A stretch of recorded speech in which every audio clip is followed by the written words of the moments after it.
আজি আমাৰ বৰ্ণিলৰ জন্মদিন, সেয়েহে অলপ সোনকালে উঠিলোঁ। লাইটটো লগাই লৈ ফ্ৰিজত কেকটো থোৱা আছিলে, সেই কেকটো দেখাবলৈ বুলি আনিলোঁ। তাৰপিছত বৰ্ণিল শুই উঠিয়ে খুৰাকে আকৌ গিফ্ট দিছে কেকটো, বাৰ্থডে বুলি। কেকটো চাবলৈ আহিলে ফ্ৰিজৰ পৰা। কেকটো তাক দেখাবগৈ লাগে, পোহৰ হোৱাই নাই, তাক কেক দেখাবই লাগে।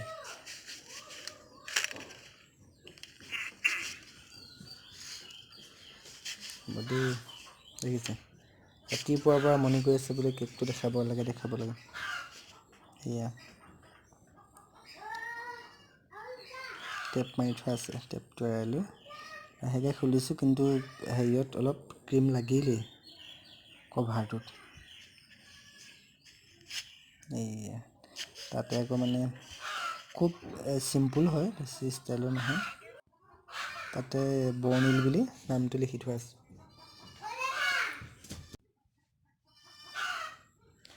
এইটোৱে আৰু সৰুকৈ, ইমান ডাঙৰকৈ বাৰ্থডে চেলিব্ৰেট কৰা নাই, জাষ্ট লগৰ বন্ধু বান্ধৱী কেইগৰাকীমান মাতি আনি নিয়ম এটা কৰা হ'ব।